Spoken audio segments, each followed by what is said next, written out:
listening? Can you hear me? This is Unleash. Are you listening? Can you hear me?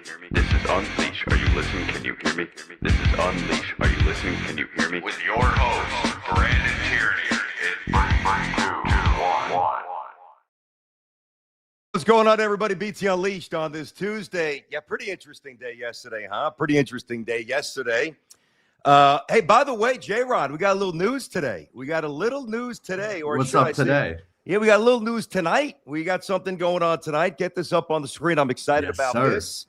Yeah, man, this is going to be good. This is going to be outstanding tonight. Jets Collective, the first episode. We'll do this every single week. Not even, I was going to say during the season. We'll do it every week. So we will do this beginning tonight, all right, at 7 Eastern, myself with Jake Asman, who's a massive Jets guy, Rich Samiti. Nobody's been connected to the Jets longer. I mean, poor Rich. I mean, this guy should be getting paid, hazard pay just for all the years covering the Jets. And that is tonight. That is going to be a lot of fun, a chance to collaborate on some stuff. And we'll obviously take you into the draft and, get you into a bunch of stuff, into the OTAs, and then obviously throughout the entire season. So we are really excited about this. I was approached about a month or so ago to get this, if I was interested. And then, we had to work through some contract stuff. But as soon as I saw it, I'm like, I'm in. I'm absolutely in. So I'm excited about this. That is coming up tonight. Now, I've got a few things to get to. First of all, this is wild. Do a lot of baseball today. I do a lot of baseball today.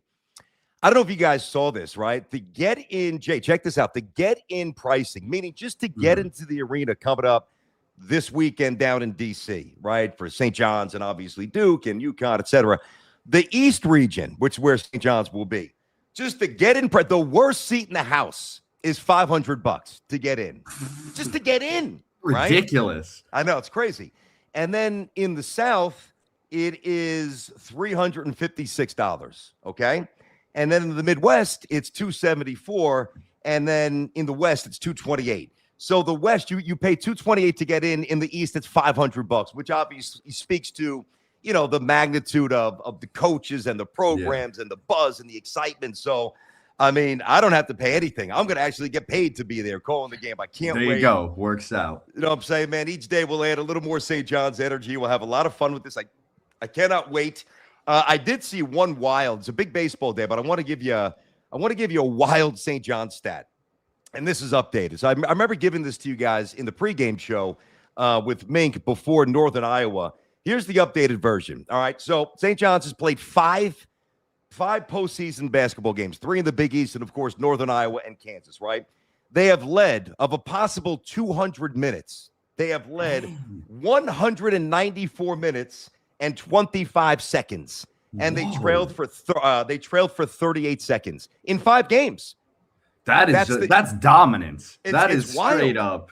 That's something I thought Mullen and Walter Berry would have done back in the day. It was Providence, it was Seton Hall, it was UConn in the Big East Championship, it was Northern Iowa, and it was Kansas. So there you go. All right, so that is crazy. So tonight's the Jets Collective debut episode. Can't wait.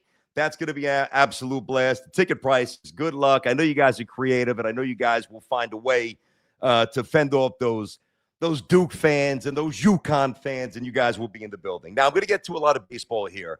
I've got 5 things that I think will really determine what the Yanks and what the Mets do this year. But before I get into that, right? So, obviously, yesterday was an interesting day. Talked a lot about it. I'm not going to talk a lot about it now. Just not. Because I already said pretty much what I had to say yesterday. And the get off the plane and obviously the stuff that Greg Giannotti said on WFAN was the story of the day. I mean, you see yourself trending, you're like, all right, this is an interesting day. And then all the articles and all that stuff. And I said what I said, and I meant what I said. Right? I don't think I was out of pocket. I think I handled it the way that I wanted to handle it. And I prepared to go about my day and just do my job, which I'm going to do, and do the show. And I wasn't going to bring anything up today. And then, start getting some more texts. So I took another shot at you. I guess it was kind of late in the show. I didn't see anything this morning. I just jumped on Twitter, obviously getting ready for the show. Nothing popped up directed at me. So I'm like, I guess we move on. But I guess he's not prepared to do that, which means neither am I. All right. So I guess late, 9:30, 9:35, 9 for something like that. He took a shot at me and he said that he received, I guess the way he said it, a lot of text messages thanking him or offering support for finally exposing me, which I find comical because I got news for you, Greg. I got the same text messages, buddy. I really did. Matter of fact, and I won't divulge names. I wouldn't do that. If you knew some of the names that actually texted me, I think you'd be very surprised. All right. So I'm going to leave it at that, but I am going to say this. So like the lack of character that Greg is revealing again is actually, it's hysterical. It's really hysterical. So, he tries to take me down with this hit piece yesterday, and then I responded. And I responded in the manner that I know how to respond. Again, a long time ago, maybe it would have been a different presentation, but I was very happy with the way things came out because I thought that I was fair. I thought that I was measured. I thought that I was in the moment. And I thought that I defended myself where I thought I needed to defend myself. And the other stuff, like if you go and try to chase every story, that's one thing that I learned. You'll never win because, the news cycle just moves on to the next thing and the next story, the next click and the next whatever, the next controversy, the next flare up. It is really funny, though. It's really funny how Greg sits there every day, right? Sits there next to Boomer, right? And he's got this golden seat where he thinks he's bulletproof. That's really what Greg's become. He thinks that he's beyond reproach, all right? And the real funny thing about this is that if you were to take away Greg's impersonations, right, and you were to take away Greg talking about his horrendous golf game, which for some reason he actually puts on video, like if I had a golf swing like that, I would pay people not to record me, let alone going to Pebble Beach and actually having people record that horrendous, unathletic, disgusting swing. So, it's funny, Greg sits there, and I don't know anybody that actually tunes into Greg to hear about the Yankees or the Mets or the Jets or the Giants, because I don't know anybody that actually respects Greg's sports acumen, because I don't even think that Greg likes sports anymore. If he ever did, it's like Greg uses WFAN as a vehicle to either impersonate, like what is his arsenal without the Beningo voice, without the Francesa voice, without making fun of people that he perceives to be better than in the business, more successful than. Like, this has always been Greg's MO, And I've got to say, as much as I was never close with Greg, I never had an issue with Greg. I really didn't. But he just keeps bringing this stuff up, right? He just keeps making an issue of it. And it's funny, one thing about Greg that I've learned, like when you push back on Greg, he goes the other way. He goes the other way. And Exhibit A is when Mike Francesa called into his show and he sat there like a 7-year-old being admonished by a nun in 1950. Didn't say a word. And it's funny, like Greg's always got something to say, like, oh, listen, Carl Banks, when he called up BT and Sal, they were going to do a show. They're going to do a show with Carl Banks. They're going to do all these things with Carl. Hey, at least I had the balls to defend myself when Carl came on, and I didn't really like what he was saying. And again, I'm not going to involve Sal in this. So even though Sal was there, I'm going to keep Sal out of it. But, at least I defended my turf. Mike Francesa called you, and you were terrified. Like, you didn't say anything, and neither did Boomer. Like, you guys just sat there as Mike trampled you. You walked all over you. So, Greg, we could do this all day. We could do this every day if you want. I really don't have much interest in doing this. I really don't, because I think I'm above this. I'm not saying that I'm better than anybody, but this does not motivate me. For the 1,000th time, I got into this business, Greg, to talk about sports, right? Now, in your mind, because you said this yesterday, evidently I wasn't good enough to be on WFAN. Like, I didn't have the chops. I wasn't funny enough. I didn't have enough range in my personality. Like, I didn't have any of that. I couldn't take a joke. Okay, fantastic. Well, the irony here is that you're a host on the biggest sports station in the world, and you can't even talk sports. Nobody cares what you say. Do you think that anybody listens to you to get ready for the Yankees or the Mets season? Do you think that anybody gives a fuck what you think about sports? Nobody does. And nobody has. And nobody ever will. So, again, I wasn't going to say anything today. I was going to come in. I'm going to do the show. You're not getting 50 minutes like you got yesterday. Yesterday was different. But just understand this.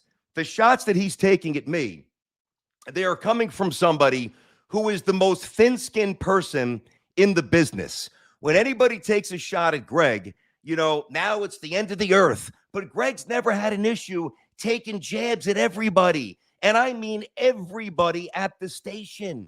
Always, that's his game. That's his meal ticket.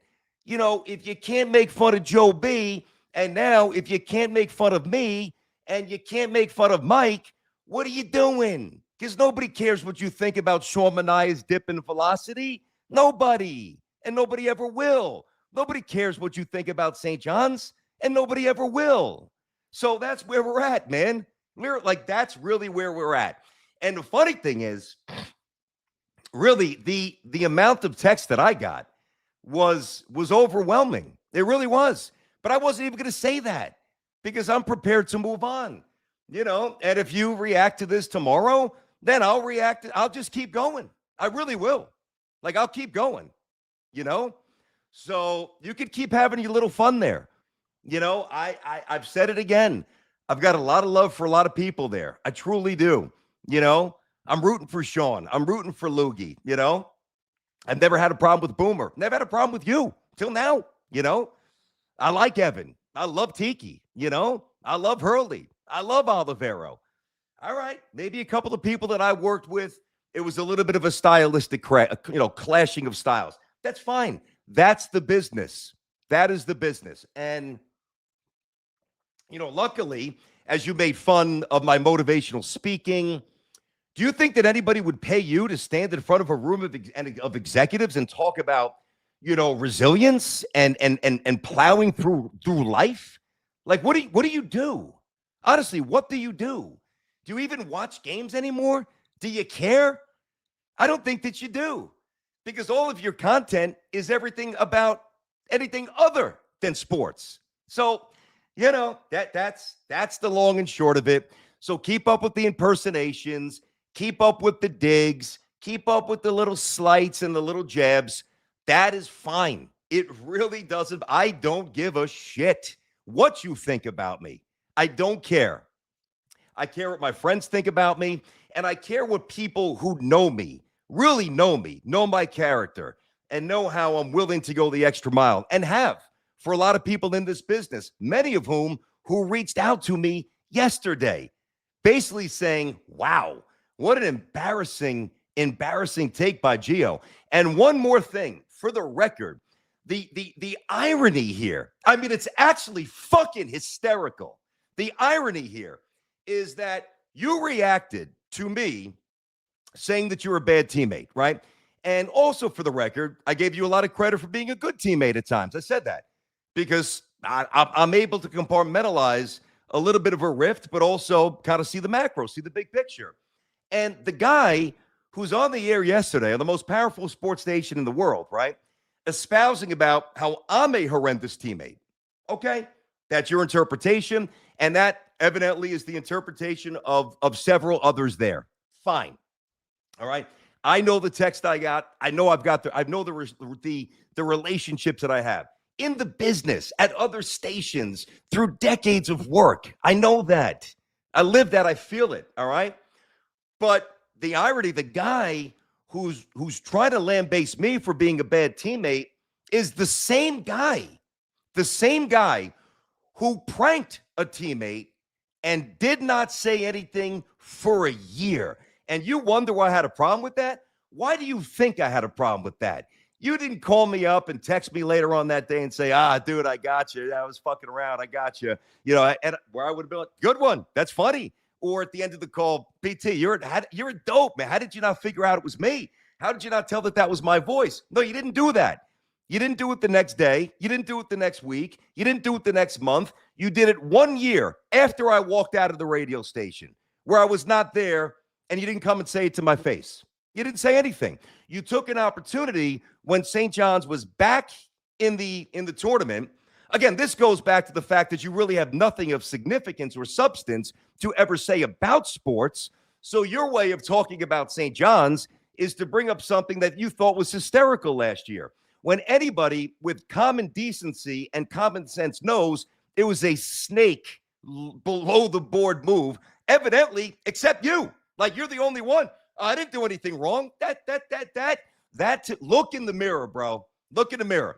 So the great teammate, the almighty Gio, the great guy, the most amazing person in the business, the most talented dude. Oh, my, he's the best. Don't you know? Greg's the man. Greg's fantastic. Greg is phenomenal. Greg is the same guy. Just go and listen to any show that you've ever done, ever. And I guarantee there's a little jab at somebody at the station. And you know what they say? Oh, I was only kidding. I'm only joking around. In jest, there's truth. So every time you mock, and I'm not going to name names. I could, but I won't. Every time you mock somebody, right, and try to elevate yourself, what you're really doing, Greg, is making yourself look smaller and weaker. And you appear to be the only one who doesn't understand that, who doesn't comprehend that. So keep taking your digs. You know, I don't think that Boomer's joined in. I've got no problem with Boomer. Haven't heard him say anything. I'd be surprised if he does. Although Boomer and I had a good relationship. Like I always said, Boom's the captain, you know, and not to sound corny, but I kind of looked up to Boomer as a guy who was there forever, you know, and I viewed him literally as the captain of the ship, the captain of the fan, you know. I always tried to do right by him. You know, I rode in the bike tour because I believe in those kind of things, those kind of charitable endeavors. And I have always spoken incredibly highly of Boomer. Matter of fact, I've spoken incredibly highly of everybody at the station. But you just want to keep doing this. I'm not there. Move on. Or maybe you can get some new, fresh content. Here's a challenge for you, Greg. Here's a challenge, all right? Try to do a show. Actually, try to do a show by yourself. And let's see how many people find it interesting. Let's see, whenever Boomer retires, and it might not be for a long time from now. And again, you guys have an incredibly, like, I'm not just going to throw stuff out there that's not true. I give credit where credit's due. Apparently, you don't do that. You can't do that. You don't want to do that. But your morning show has been highly successful. Let's see what happens when Boomer retires. You know, let's see how you float on your own. Let's see if you ever, and I hope this doesn't happen to you, Greg. I really do. Let's see if you ever lose your job. And at some point you will, because you're not going to be there forever. You're just not. Let's see if you can get in a room, and maybe you won't have to. Maybe you're so independently wealthy that you're above this. And I hope that you are, because I don't wish bad things on anybody. But if you have to do this, go in a room in your home, look into a camera, and provide thoughtful content, thought-provoking sports content. Let's see how many people tune in. Let's see how many people care about what you actually have to say. My guess is it's going to be pretty much nobody. And good luck doing impersonations, okay? And good luck talking about your horrendous golf game with nobody next to you. Good luck. I'm wishing you well. I really am. So, J-Rod, we move on. Like, there's nothing else to say at this point. Nothing else to say. That's it. Listen, my final point. He sounds like the dude, like when you hit your little brother as a kid, like when you're 12 to 9, and you feel bad about it, but you're like, oh, I can't backtrack. Oh, I can't say it was wrong. And so you just keep digging deeper. Enough. Yeah. It's crazy. You know, I saw a lot of things yesterday. One thing that I do want to add, I saw a lot of things yesterday, like, oh, you guys must have, and I think I just saw a text there too that just triggered this. Like, you guys have a lot of beef. You guys I don't have any history with Greg. I really don't. I never once had one flare up, one blow up with Greg. Not one text where like, dude, why would you say that? Or me walking into the studio, dude, that's fucked up. What do you like? Never. Yeah. So just keep doing it. You can keep playing your games. Just understand that the ride that you're on now, Greg, at some point it's going to end. And me, now, again, evidently, and I believe you. I mean, you did get a couple of texts from people that have validated what you said. I also know that a lot of people that you think agree with you don't. Not saying all of them, but I know that they don't because they texted me yesterday. I know that. And I know for a fact that a few people that you mentioned by name actually reached out to you yesterday and said, hey, that's not really where I'm at with BT on a relationship level. Yeah. So if that makes you feel better, right? Because I really don't read comments, but I wanted to see what was being said yesterday. And I'd have to think, and not all of them are, because there's some people just who inherently don't like me for whatever. Oh, I had a Mets take back in the day, and a Yankee fan hates the Mets, like something derived from sports. Sure. And they just, no matter what I say or no matter what you say, like they'll just go against me, right? But if you really carve out an hour and dive into the comments and really look about and investigate how people perceive you after yesterday, it's not good. It's not good. No. It's not good. And I've always been one. I don't seek validation through comments. I think it's dangerous. Like I tell my kids the same thing, like young kids. Like if you're seeking validation through Instagram or YouTube comments or social media comments, good luck. Like that's not a good look. That's not a good thing. That's actually very, very damaging for the body. And it's funny. And I say this with great respect. I really do. And I even said this yesterday. You've spoken about mental health. And I felt badly for you that day. I don't know what happened in the studio. And again, I am not making light of that at all. I'm very sensitive to it. Okay. But for somebody who has apparently dealt with that, and I hope that you're good. I mean that from the bottom of my heart. You have no problem trying to complicate the lives of others. I find that incredibly ironic. So for somebody who espouses mental health and, try to feel good and the anxieties that you've dealt with, and I'm not talking out of school, you've said this on the air. Otherwise, I would have never touched that. That's never been my MO. If I hear something private, not that you and I ever had that relationship where you would share that, but yeah. I never once heard something private and brought it on the air. I don't do that, and I never will. I try to take the high road. But there's a point where the high road is not appealing anymore, okay? And there's a point where you got to bypass the high road and stand up for yourself. So keep working on the impersonations and keep doing it. Keep having fun with Joe's voice. By the way, you never got a good impersonation from me, and I told you that. Like, you're great with Gio, you're great with Mike, you're great with the Nets general manager. Those are drop-dead hysterical. I mean that. They're really, really good. You never nailed mine, though. You tried. It was never good. What? Yeah. Sorry, He tried a couple times. It just didn't work out. And if it was funny, I would have given him credit. I really would have. But I'd like to think that I'm going to be able to do this for a long time, God willing, because I've got some depth. I'm not sure what depth you have. It's a pretty shallow pool right there that you're swimming in for a lot of reasons. Whether it's taking the low road, whether it's trying to pile on somebody who didn't have a contract, extended and is dealing with real life stuff. That's funny. You actually think that that's funny. You think that you won in the court of public opinion by taking that position yesterday? If you really think that, you're even more warped than I think. Like, if you really believe that, there's no way that you could believe that. There's no way. So that's it, Jay. That's it. That's it, buddy. That's it. Yeah. I really wasn't going to say anything, man. I wasn't. I didn't say anything today. I mean, it's on him. Why'd you have to bring it up again? My only ask is next time, don't say podcast, say Unleash, man. Come on, give us the full thing, baby. Give us the pop. And by the way, listen, Greg, if you want to flush this out on the air, I'll call into the show anytime you want. Anytime that you want. I know that you had a problem with me going on with Evan, okay, and Tiki. You had a problem with that. Evidently you don't want me on your show. But if you want to really do this, I know the phone number. I got the hotline. I'll call in. All right. And maybe Boomer could just sit this out for a little bit and we can flush through it however you want. I'm game. I'm down. I'm okay with it. I'm serious. I'll come on the show. I'll come in studio. All right. So, man, I mean, nothing else to say, really. No, there's nothing else to say here. I've already wasted too much time on this nonsense. All right. So, should we do burning questions first here, Greg? Should we do J-Rod or Greg? Yeah, three burning questions.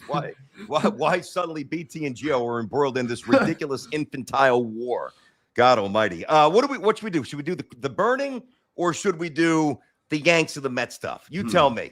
You tell me. Let's hit burning. Let's hit All right, let's hit bang them with out the burning. You know what? I think that's a smart thing to do because Yeah. the 3 burning questions is obviously, with the NCAA tournament. I got some good ones here, but also once we get into the Yankees and the Mets stuff, we're going to really go deep on the baseball.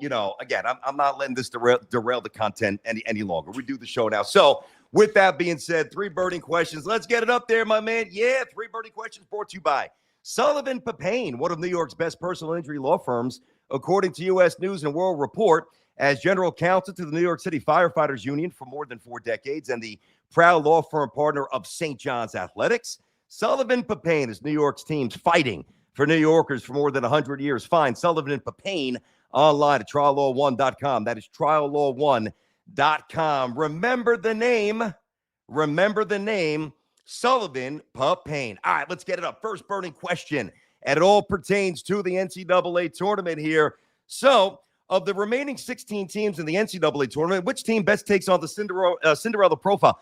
See, I'll tell you, listen, I mean, this is the best NCAA tournament that I've had in 25 years because of the Johnnies, but there is really no conventional Cinderella. Like, there's no VCU, there's no George Mason, there's no Butler. Like, there's none of those names at this point. Like, you think about the big names, you've got Michigan State, you've got Arizona, you've got Houston, you've got UConn, you got Duke, you got St. John's, you've got Nebraska. Now, when I say a Cinderella, I'm going to have to really stretch the parameters on this here, guys, because think about this. So Nebraska, only because of the program's history, would I even think that they would possibly be thought to be a Cinderella, but I can't even go there because they were so good this year. I'd have to say, though, if I've got to give you an answer, boy, it's a tough one. How about we go with the 11 seed Texas, all right? They beat a 3 seed Gonzaga. They beat the 6 seed BYU. So really, conventionally speaking, guys, there was just nothing else to really gravitate to. It's the first year for Miller. Texas has had a lot of basketball success. I mean, for a long time thought to be just a football school. I'd have to say, though, at this point, because of their seeding, number 11, I'd have to say that it's the University of Texas. All right, number 2. Let's get it up there. Number 2. Our little defense. Is the University of Houston still an elite defensive team? I mean, this is a ridiculously dumb, although I can see why it's pertinent to a few. The answer, of course, is a resounding, overwhelming yes, guys. They allow 62.9 points a game. It's called blitzball. They hit the screener, they trap you, and they turn you over. Now, the other thing about their defense with Sampson as the head coach, who's great, is that they're an amazing defensive rebounding team, all right? So they're 30-6 on the year. We all know about that. Idaho, who they played early, they held them to 47 points. They beat A&M 57 points, all right? Now, they did lose the Big 12 championship game. Arizona scored 79 points. So it's like, wow, 79 points. That's a lot. That's 17 more points than you allow, bases on a night-to-night basis here. So, yes, I would not overreact to that. I think Houston's defense is absolutely still on lock. To me, that is a resounding, overwhelming yes. All right. Number 3, which remaining player in the tournament will make the best NBA player? I love this kind of a question. It's a great projection. Now, listen, obviously, you got Wagler from Illinois. He's going to go high in the draft. Cam Boozer from Duke is an absolute beast. To me, it's Darius Acuff from Arkansas. I mean, first of all, you can pencil this guy in already as an 8 to 10 time All-Star. You could take that one to the bank. 45% from 3 as a young player. He's 6'3", he's 190. How about his assist to turnover ratio, right? He protects the ball, only 70 turnovers, 216 assists. So when I look at something that's transferable to the NBA, number 1, can you shoot? The answer is clearly yes. I mean, 45% from 3 in college is ludicrously good. Ludicrous speed. A little space balls for you there. And then obviously you protect the ball, so that's important. You're not going to be sloppy. You're not going to be turnover ridden in the NBA. And obviously you're a very good passer and you find your teammates because you have your assist to turnover ratio is phenomenal. So, I don't think he's going to go number 1. Matter of fact, I know he's not going to go number 1. I don't think he even goes number 2, but I think he's going to be one of these guys, Acuff, where, he's drafted 3, 4, 5, something like that. And I really think that every single player that just, And every team that overlooks him is going to really lament it. So there you go. Good stuff. 3 burning questions. Of course, we usually do it every Monday on the show, but I was getting back from St. John's yesterday. And obviously, got back on the charter, got back pretty late. So again, thanks to my friend Sullivan Papain. They sponsor this. Of course, Johnny's Wednesday as well. Burning questions brought to you by Sullivan Papain. Find Sullivan Papain online at triallaw1.com. That's triallaw1.com.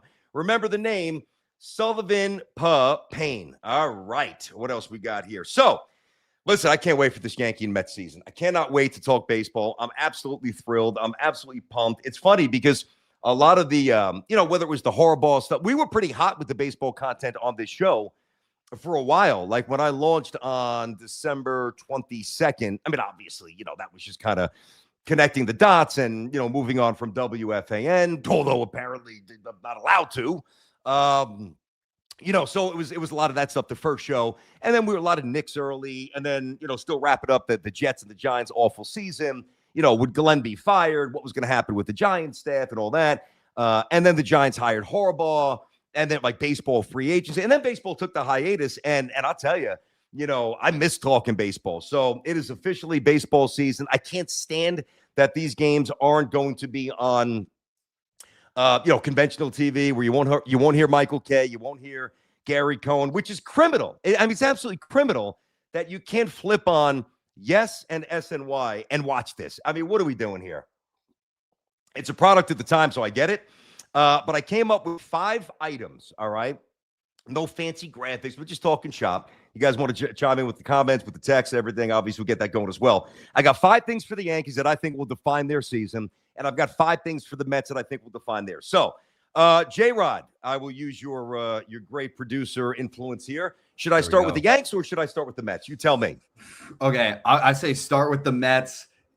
Save the not the best for last, but save the heart of the meat. Go with the potatoes first, maybe, and the meat. Even though maybe both of them are meats, but maybe one's a Wagyu cut, one's more of like one you put the A1 on it. Oh, look, nicely done, J-Rod. All right, so I will start with the Mets there. Here we go. You ready?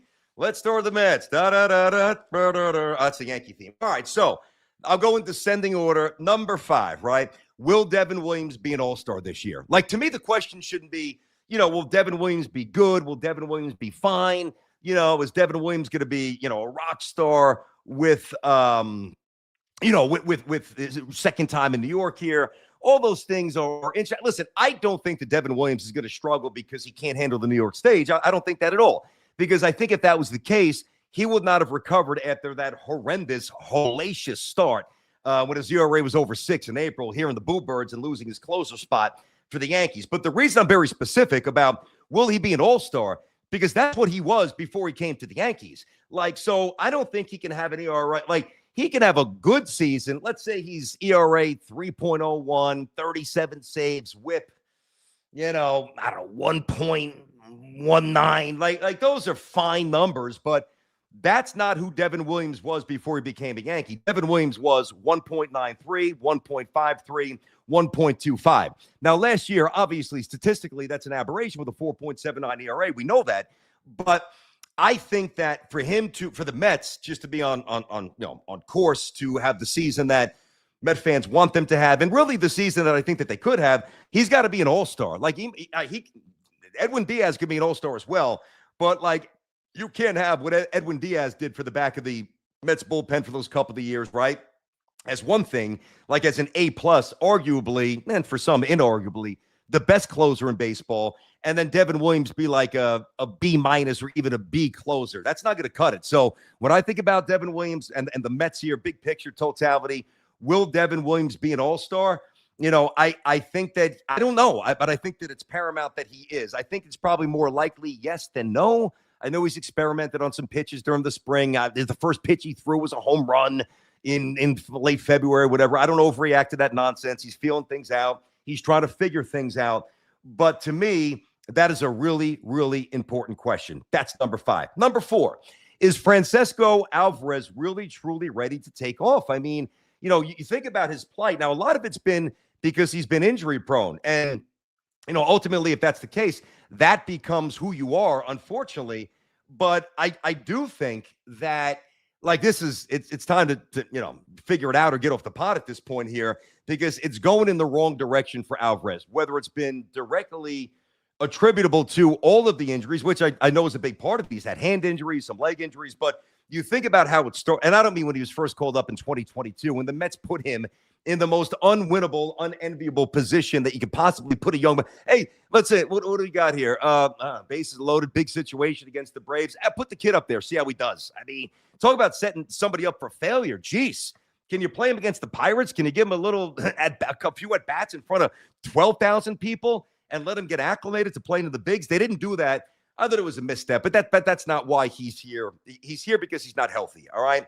And going backwards, let's go. Yeah, let's start in 2023.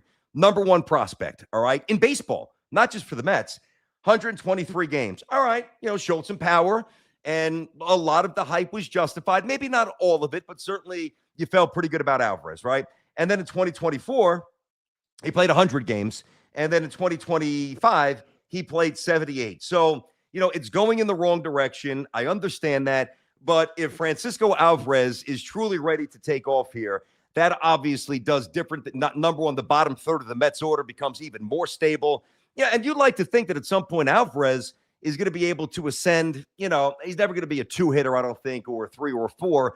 But, there's no reason whenever he hits his apex as a player that Alvarez can't be, a number 5 maybe, or certainly a number 6 hitter, a good catcher with thump in the 6 hole. So that's number 4. Speaking of power, speaking of thump, this could be number 1, but I put it number 3. Will there be enough power without Pete? All right. Will there be enough juice, enough thump without Pete Alonso? Now, you've got to look at the different components and the different sources of power. I think Soto's going to bang 40 this year. And if it's not 40, it's going to be 37, 38. I think Soto's going to go nuts. I'll get to him in a second, right? But Soto's going to pop. He's going to give you the power. I think Lindor's going to be fine, but you want to make sure the hand's okay. So put him in. We'll be a little conservative. We'll say maybe 25 home runs, maybe 30. So right there, you got 70 from 2 guys, okay? I think Beatty's going to hit some home runs. I think Simeon's going to hit some home runs. Bichette's more of a high average guy. He'll pop a few, but not a conventional home run hitter. Same with Polanco. Robert, I think, is going to be good in terms of power and defense. So I think that when you look at the Mets total from last year, 224 home runs, I don't know that they'll get there. Matter of fact, they probably won't. But I think what the Mets will have. So my answer is, will there be enough power? Well, I would almost say there won't be as much power, but I think that the lineup will be better, just more. And this is not a knock on Pete, but the players that they brought in, they'll work the count more. They'll be on base more of a clutch element, certainly with Bichette in the top 3 spots in the lineup here. So I do think that the Mets lineup will be better. Really the only strikeout machine is Robert. I mean, that's really the only one. So I do think they'll have enough power. All right, that's number 3. Number 2, this is one of those things that is going to be very interesting because it's less tangible. It's not statistically driven. Will we see WBC Soto? Now, this is almost unfair to Juan Soto. I mean, it really is. The energy that some of the players have in the WBC, for a couple of weeks, playing for your country, playing with your boys that you grew up with, in a lot of situations, your fellow countrymen. It's unrealistic to replicate that for 162 games. So that is unfair to Juan Soto. The Mets don't need that. And I actually think that Juan Soto is going to be, he's usually a monster, but I think he's going to really be a monster this year. I think Juan Soto is going to crush it. I wouldn't be surprised if Juan Soto wins the MVP this year. I wouldn't be surprised if Juan Soto's batting average ticks up to a place more where it was early on with maybe not 313, whatever, but I think he's probably going to be in that 290-ish, low 290s, mid 290s area. I think that's going to be a real boost. I think Bichette's presence is going to help him. I think there's going to be a lot of things that you're going to love, obviously, about Soto. And he'll be fine defensively, whatever. I don't know if he needs to steal 38 bases again. If he does, great. But I think it's going to be a conversation point. Now, if the Mets are winning, and Juan Soto doesn't seem, it's so ridiculous to think about this, happy or, showing the joy that maybe he had for the 1 year with Judge or certainly the WBC. Again, it's not a real tangible thing. It's not a stat, But, you can see it when it's there and you can see it when it's not. And a lot of people, we took a lot of calls on this. Me and Sal talked a lot about it yet last year on The Fan. And whether it's right or wrong, it's a thing. It's a thing for baseball fans. It's a thing. And I think this is ridiculous. Yankee fans chime in on this. Worry about your own house. We'll get to the Yankee house in a minute. I've said many times I wish Juan Soto would have stayed with the Yankees, but, you got to man up and tip the cap the next day. All right, Mets, they got him. They took him. They gave him more money.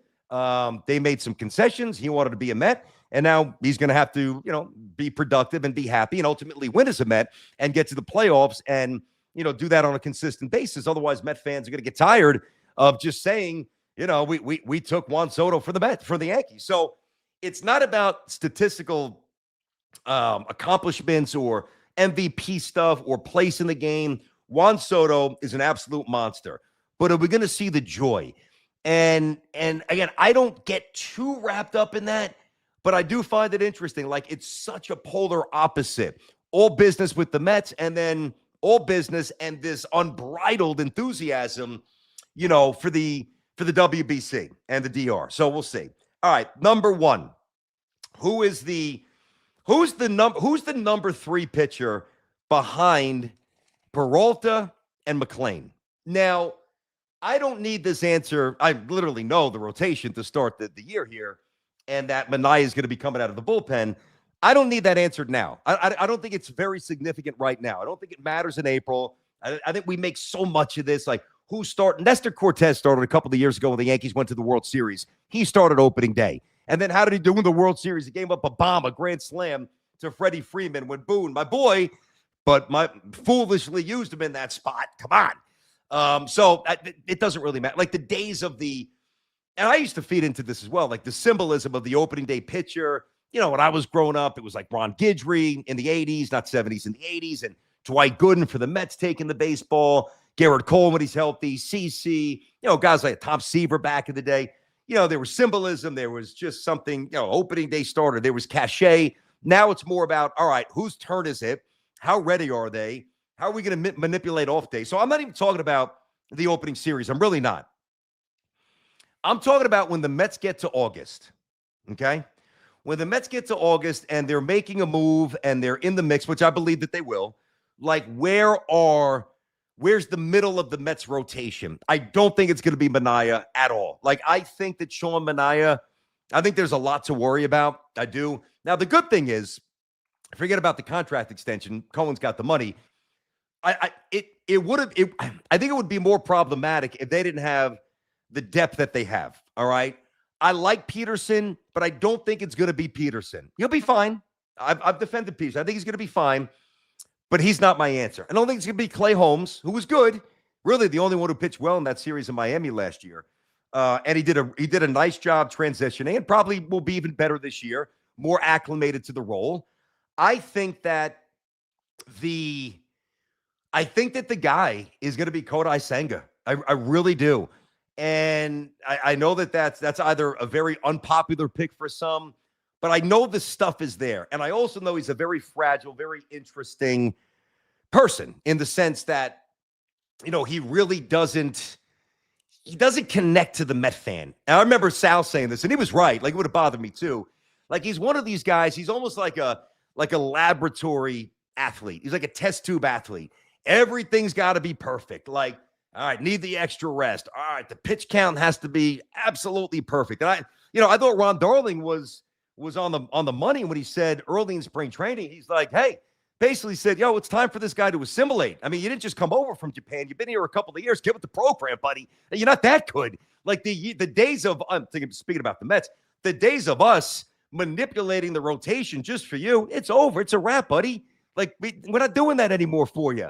So I think when I look at the pure stuff, the swing and miss stuff, the fact that he was hitting 98, 99, again, there's a lot of guys who throw hard at this point in the game. So I don't get too wrapped up in that, but, he wasn't doing that last year. And don't forget, before he got hurt covering first base, the errant throw from Pete, he was pitching really well. And the fact now that he's behind Peralta and behind McClain, I mean, if Sang is right, this could be a transformational point and aspect of the Mets rotation, but just the Mets ceiling.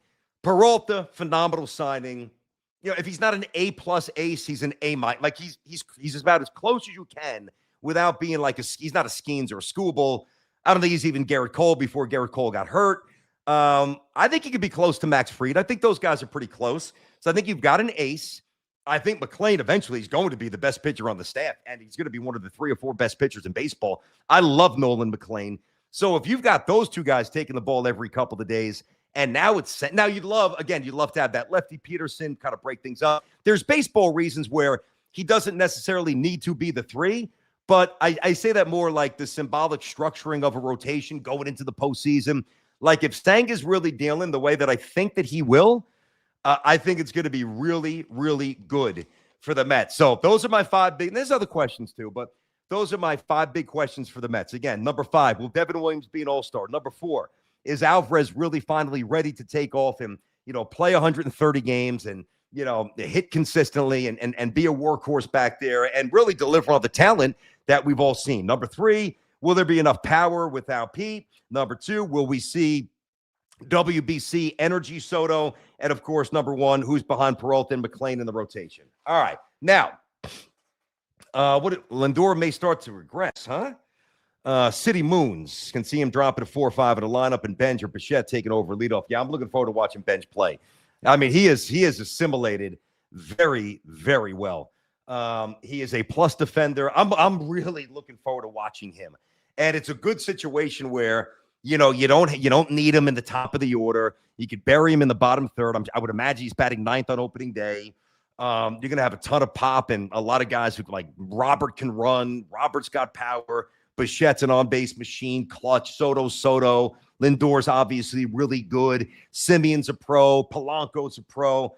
I think it's a really good lineup to break into, play every day. And I think his scrap is going to be really appreciated and visible from day one. Whether it's throwing guys out from right field or hustle doubles or, busting down the line to break up 2, scoring from first on a double head first. I think Met fans, I think you're going to love him. I think you already do, because there's certain guys, and I'm not saying he's Jeter, obviously, totally different era, totally different position. But like when Derek took over for Tony Fernandez and played on opening day in 96, and by no means am I saying that this Mets team is as good as the 96 Yankee team on paper that won the World Series, obviously, but Jeter was shielded by, think about who was around him. I mean, Wade Boggs was playing third base. I mean, 3,000 hits. You had Tino, who had 30 bombs. You had the great switch hitting Bernie. You had Paul O'Neill, stud, middle of the order. You just had players everywhere, and he could just kind of assimilate and do his job and not try to do too much. And if you remember Derek's first game as a Yankee over at what they used to call Jacobs Field in Cleveland, had the great over-the-shoulder catch going to left field. Dropping back and caught like a bomb in the end zone and hit a home run. And Phil Rizzuto on the call. Like, it wouldn't surprise me if Benj goes on opening day, 2 for 4 with a double, a steal, and a big play in right field, and he's off and running. So anything that you think, J-Rod, that I may have missed from a Mets perspective here, buddy? Is there anything there? Let's see. Here's Rod Power. I see Luis Robert Jr. hitting over 230 at best. Okay. Well, that's okay. I mean, I listen. He's not going to hit 270 or 280. I don't think you need him to. Like, one of the reasons why the White Sox were so bad. Number one, they just had a dearth of talent. But like a player like that, when he's in the middle and when he's hitting in a prominent spot, it's a very inefficient lineup. Yeah, he can run like the wind and he can go get it in center. He's got light tower power when he connects, but you need a guy like that who's going to strike out a lot, swing and miss, have some empty at bats, guy on third, down a run. You don't have great confidence he's going to get a sac fly or hit one to the right side. He's not a situational hitter, and that's fine. What is he going to bat? 6, 7, 8, somewhere in that area, 7 or something like that. So I think that's fine. I mean, how many teams, let's say he recaptures 75% of what he was at his apex in Chicago. That's a massive win for the Mets. It just is. And you still have Taylor, defensive replacement, not for him in center, and probably not for Benj and right, but you want to give him a day off. Like, he's a good clubhouse guy, he's a great defender. He can move a little bit, Taylor. So they've got a defensive option as well. if he hits 230, what you can't have is like what Grisham was doing early on with the Padres, like hitting 190. You can't have that. You can't have a guy playing every day like Taylor, hitting a soft 202. That's untenable to me. But if he hits 230 and his OPS is 760 and he hits 20-something home runs and steals 20-something bags, that's fine. You'll take that in a heartbeat. Any text that you want to jump up there? What do we got here? Here's read that out. Go ahead, Jay. All right, this one is from Gio 86 L3K. No, I'm playing. Hey. Mets have too many what ifs. Will Senga bounce back? Will Devin Williams stay consistent as a top closer all season? Will Luis Roberts bounce back this season? Will Carson Benj handle playing left field? Right field. Soto's in left. It's all good though. I get that. Listen, these are all things that I just hit. I mean, not to be a jerk, but who was that? Was that Gio? I mean, so was Gio listening? I mean, were you listening there, Gio? No, it was. I just hit literally all those. I just touched on Senga. That's so funny. I touched on Benj. We just touched on Luis Robert. All good. Maybe you sent that in earlier and you didn't hear some of the stuff. It's all good. But listen. Anything good about the Mets comes in, you can get it up. I'll get to the text after. Now, ready for the Yankees here? Yes, sir. All right. So the 5 things that I think will determine and shape the Yankee season this year. Number 1, was last year's Trent Grisham this year's Trent? Is this the new Trent Grisham? I don't know. Listen, I do know that the answer is probably somewhere in between in terms of a lot of the hate that he was getting, and I was kind of leading the charge. Like I was disgusted when I was still on the fan. This is one of the last things I kept saying because then the show ended. Like, there's no way I want this guy back. I just didn't want him back. I don't want him hitting leadoff. I don't want him back for the $22 million qualifying offer. I want Tucker. I want Bichette. I want something else. I don't want him back. Now, to be fair, all right, let's say that there's an exact replication of the 34 home runs and 75 RBIs that he had a year ago, and his OPS was 811. Let's say he does that, statistical point for statistical point. 1 year, $22 million for a guy who hits 34 home runs. I know that his defensive metrics dropped off a little bit. I think it was a little bit overstated. He's fine in center field. It's not like Jeff McNeil playing center field. It's just not. $22 million in 2026 is a pretty good. It's not bad. Like, it's really not bad. What you have to hope, and I don't think he's going to be this hitter anymore, but, is he the 184 hitter, the 198 hitter, the 190 hitter that he was in succession in those 3 years prior to coming to the Yankees? So, I don't think he's that guy anymore. I think they've tapped into a little something here. I'm not a huge fan. I can't stand him as a leadoff hitter. I don't think he's good against elite pitching. I can't stand him against lefties. I don't think he's a leadoff hitter on a championship team. I just don't. But again, I think it's a little bit unfair, some of the stuff here that the general public has they've said about him. Like, he's not a scrub. He did hit 34 home runs. He is a slightly above average center fielder. Again, the problem is that there were other guys that we thought would be better for the Yankees. And once they got him, there was a thought that it prevented him, or once he accepted the $22 million QO, a lot of people thought that prevented, which I disagree with. It's unpopular because everybody loves bagging on Hal and whatever. But I don't think that was it. I think that it wasn't so much a monetary thing. It was more like a roster construction thing. Now, the one thing that does bother me about this is that Jason Dominguez is in the minors. And I told you this at the start of spring training. I said, doesn't matter how many home runs Spencer Jones hits. He has 0.00% chance to make the team. Literally none. Okay, 0.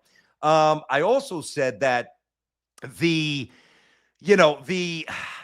thought that Dominguez might not make the team was very real. I remember asking Booney about this, and he's like, we'll see. He's like, it's a numbers crunch. And I fundamentally disagree with that, because last year, as a floor, as a bare minimum presentation, as a major league player, Jason Dominguez showed he at least is a major league player. He showed that. Stole 20 bags, hit 9 or 10 home runs, hit 260. Now, his defense is an issue. His inability to hit from the right side is obviously an issue. But to me, that's a fundamental problem with the Yankee organization. Think about how many times they roll Volpe out there, who was a substandard hitter and fielder for a month, and he kept getting chance after chance after chance. And Dominguez, who's been one of your highest touted prospects forever, is in the minors. Like, there's no value there. I understand what the Yankees are saying. You get the everyday reps, blah, blah, blah. But he was playing every day in the minors before he got a chance to play for the Yankees. And, there was still no growth from the right side. I would almost ditch it. I mean, I know I said that about Lindor, ditch to one side. But, I mean, I'm really getting to a point where if you're Dominguez, maybe you should ditch it. And maybe he's just a straight-up platoon guy. And then maybe with some seasoning, all right, situational guys, maybe reverse splits, pitchers, who are unconventional, righties who throw more like lefties. All right, maybe you throw him in there a little bit. But there's power that's waiting to come out. He's a great athlete. And I just don't like, I don't care if he hits 390 the first month of April. They're not going to call him up unless somebody gets hurt. Like, Judge is banging. If Grisham's playing well, Bellinger in left field, their whole premise is he needs to play every day. Okay. It's not that he needs to play every day to prove himself. It's that he needs to play every day. Well, he's going to play every day. He's going to play well because he's going to obliterate minor league pitching because AAA pitching at this point stinks. Like when I was growing up, I've said this before. When I was growing up, AAA pitching was where it was at. You had those crafty veterans who were hanging on and waiting for a call up. Now that's AA. We're the young studs. That's where the tarmac to the majors is AA. It's not AAA. I'm not that you won't get a start at AAA, but it's largely like it's a vast wasteland at this point, There's just, if you're in AAA, you're not really viewed as a prospect unless you're really young. I'm not talking about somebody like Lombard, who obviously has to work his way up the chain a little bit. So I don't like that, right? I know that's a little bit of a subset to my Grisham stuff here, but we shall see. So number 5 for the Yankees is last year's Trent Grisham, the new Trent Grisham. Number 4. Will Anthony Volpe eventually take back the full-time shortstop position? Hey, listen, he's going to miss a month or so. And this is going to be really interesting because if Caballero plays well, and I don't think he's going to play well enough to distinguish himself to the point where wow, we found an everyday shortstop. See you, Volpe. I don't think he's that kind of player. I think he'll be fine. I experimented with Ryan McMahon at shortstop. Good luck with that. He's a great third baseman. He is not a shortstop. And the problem is, I think, just big picture, I think that this weakens the Yankees because to me, you want Caballero as that super sub. Eventually, when the Yankees max out, and I'll get to the pitching in a bit, and everybody's back healthy, and the Yankees are whatever they're going to be as they make a push for October, I don't want Caballero playing shortstop game 1 of the American League Divisional Series. To me, if that's the case, something went awry. Something went really wrong with Anthony Volpe. But it's different now because now, how do you say it?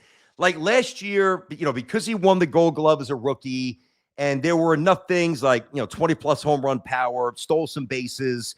There was enough evidence, and there was nobody else around that could push Anthony Volpe. But how bad he was last year, especially that 1 month, and he recovered defensively for sure, and I think he'll be fine defensively. But if there's not marked improvement on base, OPS, you can't have a sub 30% on base. You can't have an OPS that's 690. You just can't in year 4. You can't. You can't strike out, 32, 35% of the time. It's untenable. Can't have it. So to me, if Caballero, I think we're going to get the answer every circumstance because even if Caballero balls out, the Yankees are going to give Volpe a chance to get back some playing time. And at that point, if he shines, great. Problem solved. Caballero goes to the super sub. If Caballero stars in the first month, does really well, and then Volpe comes back healthy and they mix him in and he doesn't play well, now you have a deeper Anthony Volpe issue, but you also have a problem because Caballero's not a starting shortstop, in my opinion. And again, the super sub thing is minimized. And if Caballero plays awful to start, and that's a problem to start because I don't think the Yankees pitching will be that good. So they're going to have to win with offense early. And then if he doesn't play well, and then you give Volpe a run and he doesn't play well, now you just have the worst problem. Now you really have nothing at shortstop. So that's a big one. I don't know the answer. All these questions, I have real definitive opinions on. I think Grisham will bang some home runs and be fine. I gave you my opinions on all the Mets thing. I don't know about Anthony Volpe. I know I'm rooting for the kid, but there's just 3 years of underwhelming evidence that he hasn't made the adjustments in his batting approach, the more contact to utilize his speed, to hit the ball, line drive, gap to gap, stop trying to lift the ball, all the things we've talked about a million. I'm not a hitting coach, whatever, but I mean, we know those basic things that have really robbed him of the ability to be a star, you know? So the days of thinking that Volpe's going to be a star, those days are over. Now we're on to the next chapter. Is Anthony Volpe going to be a functional, reliable, day-to-day shortstop for a team that's going to be in the mix to win the World Series pretty much every year? Because pretty much every year they are, even though they fall short, you know? And the added issue, too, this is another subset. Like, if Volpe would have been what the Yankees thought he was going to be and what we all hoped he was going to be, now you got no leadoff hitter issues either. That would have been solved. You know, imagine having a situation where, all right, let's just say Volpe was 270-something, and if he was hitting 270, he'd have 40 steals, all right? And if he was hitting 270, he'd probably have 5 or 6 more home runs, and you know, all the other numbers would in turn go up. So if he was that kind of a hitter at the leadoff spot, well, now as a righty who can run, now you have Bellinger as a lefty who can run, contact guy. He's number 2. And guess what? Now you have Aaron Judge number 3. Or if you don't have an issue going righty, you go Volpe, Judge, then you go to the lefty, and now you get to other stuff there. So that's massive. I don't know the answer. I'm hopeful, but I can't speak with any definity here that I really believe that that's going to happen. All right, number 3. Is Ben Rice ready to explode? Now, to me, like, you look at his baseball savant page, like, that's porn for baseball geeks. It really is. He is in the 90 plus. I'm going to geek out. You know, Gio, does he mind if I talk about numbers? As one, you know, always used to make fun. Oh, talking about stats. Yeah, it's baseball. You know, much sure he's okay with that. He is in the 90 plus percentile in 8 offensive categories on Baseball Savant's page, all red. That's not by accident. I really believe of all the things that we've hit, Devin Williams, you know, the Mets finding power without Pete, the Grisham stuff, I believe that this thing is the one that I'm probably most sure about. And my answer is yes, he is ready to explode. And my belief is that, now again, you get your lefty, righty, lefty. I know baseball's different, but the highest compliment that I could give any young hitter is that I believe that they profile to be a 3-hitter. Because in my, even though I know the game's changed and judging the 2 spot is amazing, but in my mind, I think 3-hitter, I think best hitter on the team. And he's not going to be better than Judge. I don't mean that. But in terms of, you know, contact, doubles, home runs, like Mattingly, like a vintage Mattingly, like a vintage Hernandez with the Mets in the mid-'80s, like a Paul O'Neill, like that type of guy. I really think that Ben Rice is on the precipice of becoming that player. I truly do.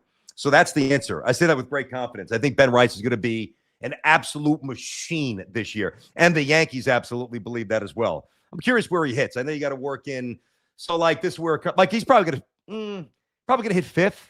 If I don't, let's see, you know, Grisham 1, Judge 2, just throwing this out. Belly 3, Stanton healthy for now 4. I mean, Rice would have to slot into that 5 spot. You're not going to put Jazz there. You know, the other thing, too, about Jazz, I think he'll probably hit 5th on opening day, and I think he'll be fine at first base, like functional, not great. He'll catch what's at him. The other thing, too, about I almost did something on Jazz, right? Almost did, where with Jazz, you know, I know what he said early in spring. You know, he aspires to be a 50-50 guy, and I like the confidence, and this isn't one of my 5 here, but it does worry me. Because at what expense are you chasing 50-50? I don't mind you chasing 50-50 on the bases. I mean, you should run wild, you know, with the limited amount of times you could throw over, with the pitch clock. I mean, you know, Juan Soto basically stole 40, and he didn't steal 40 because he's running at 6.47 60. You know, his timing and his IQ, and the Mets first base coach who's no longer there. I'm curious what that, you know, I think he had a big part of it. And Sal was laughing at me when I was saying that. I think that guy was worth every penny. He's with the Braves now. What was that, Richardson? Guy was the best first base coach in baseball. He's phenomenal. I think they'll miss him a little bit. But I think like Grisham's pursuit of 50 steals, go for it, man. Steal third whenever you can. Get that big lead. It's right in front of you. You know, especially if it's a righty in the batter's box. Stealing third is easier, I think, than stealing second. You get that huge lead. You get that secondary lead. Just easier. You know when somebody's close to you. You know when you have the pickoff play. You just know. Get that extra hop, that extra bounce, that extra start, extra momentum, right? So I think that's very doable, if he's on base enough, and he should be. But like the pursuit of 50 home runs, how damaging of that could that be, and will it be to the other aspects of his game? He already strikes out a lot, already too many times where there's been some situational moments. That's why I don't trust him. And that's why I'm not giving him a long-term deal. And that's why the Yankees won't. I told you that. And they will not do it. They're not giving him a long-term deal. Not happening. So I think that Jazz, I wonder if there's going to be some mechanical breakdowns. When you're going for 50 home runs, I mean, what are you doing? Trying to lift the ball, trying to jack the ball. I mean, that's home run 101. And the other thing about baseball and home run 101 is that when you try to hit home runs, you generally don't hit home runs. And when you try to hit home runs, other components of your game break down.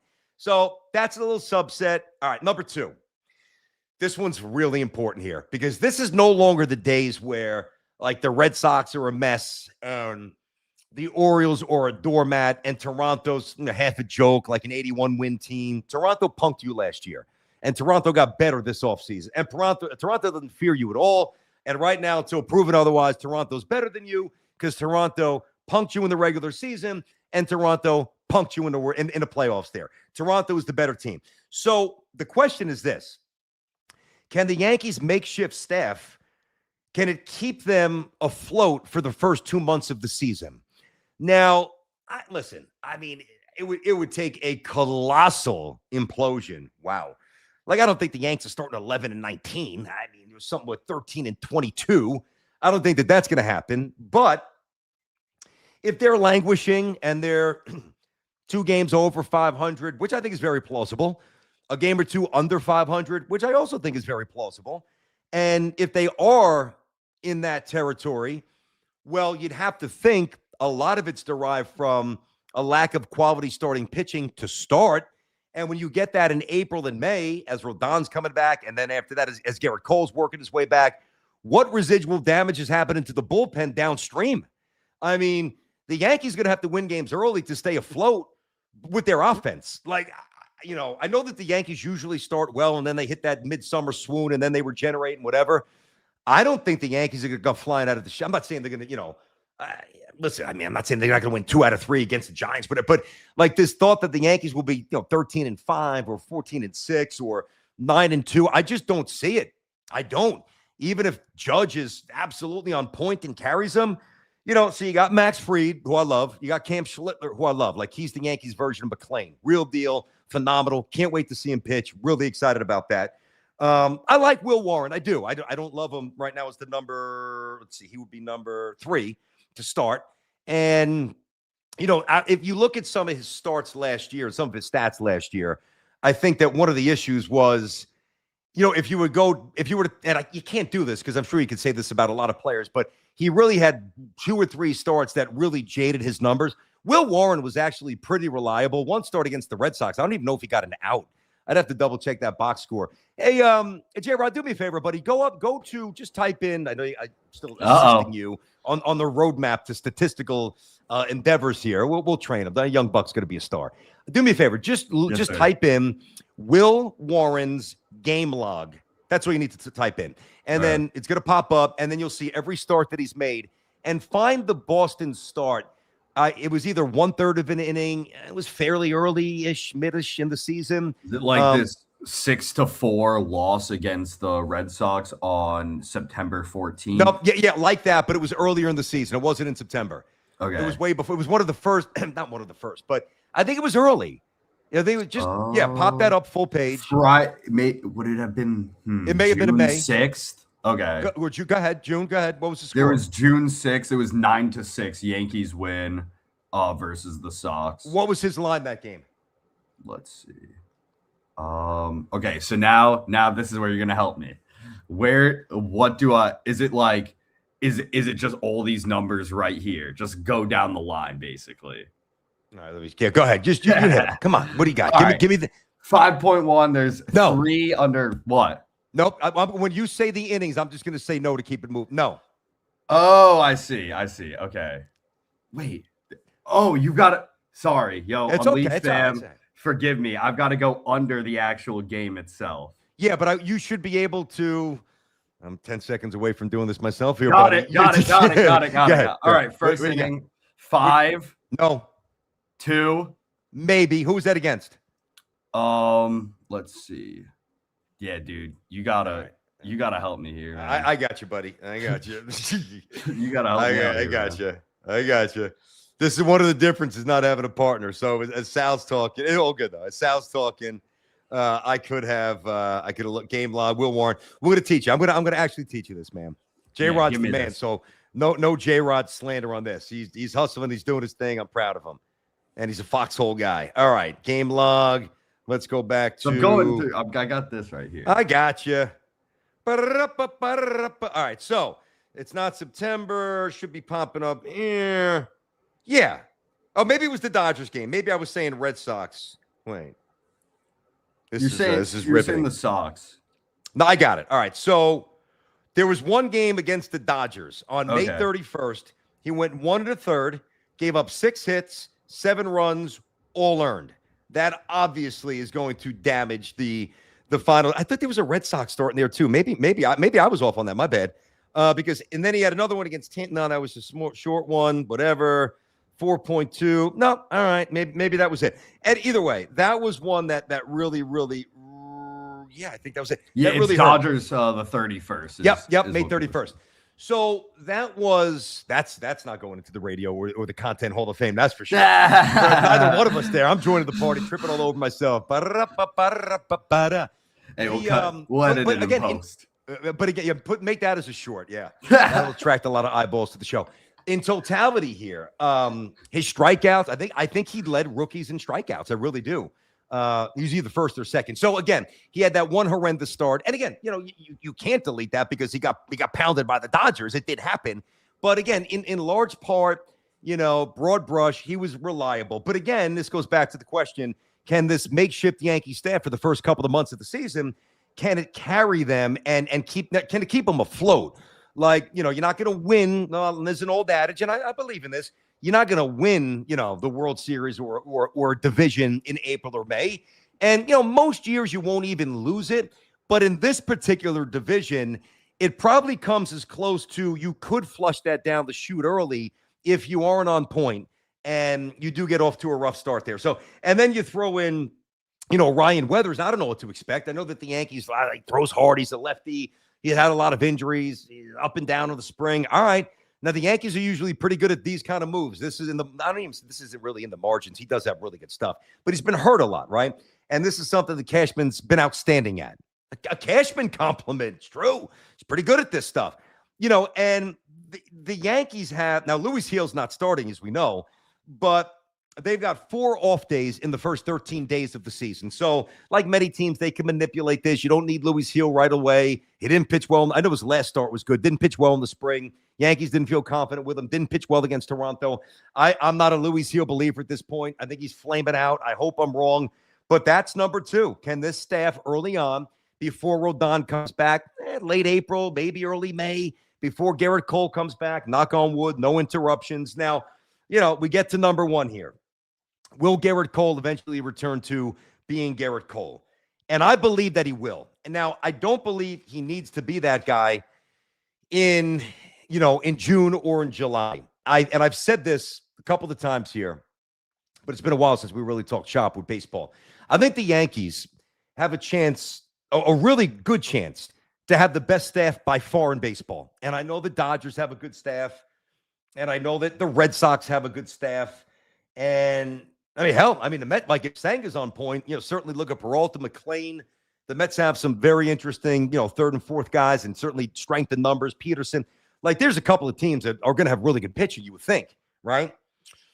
But if he's Garrett Cole, and I don't have any reason to think that he won't be. I remember talking to Boone before he went to Tampa, and then I texted him. I don't know what it was about. Nothing really.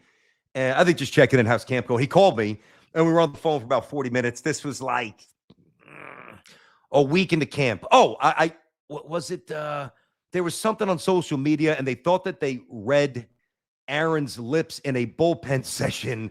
This is the world we're in, with him throwing. And it was like somebody was worried about something. And I asked him. No, somebody said that they thought that it wasn't John Boy, who's great at that. where he said, he just hit 99. Like, as you see these bullpen sessions now, they've got these machines right next to him. You see the RPMs right away. You see, everything. Every data point comes up immediately. And then the pitching coach and the organizational, you can make fun of this if you will, and it's kind of annoying, but it is what it is. They will look at that, and then they will make whatever adjustment they think that they need to make on the next pitch, and then they'll check that with the revolutions, et cetera. It's a very fine art at this point. And I said, hey, Cole's throwing gas. I saw you say, he hit 99 the other day. And he said, no, I didn't say. He said, somebody told me that they saw me say that. Anyway, he wasn't throwing 99, I guess, but his velo's right up there. I think he did hit 98 either that day or a week later.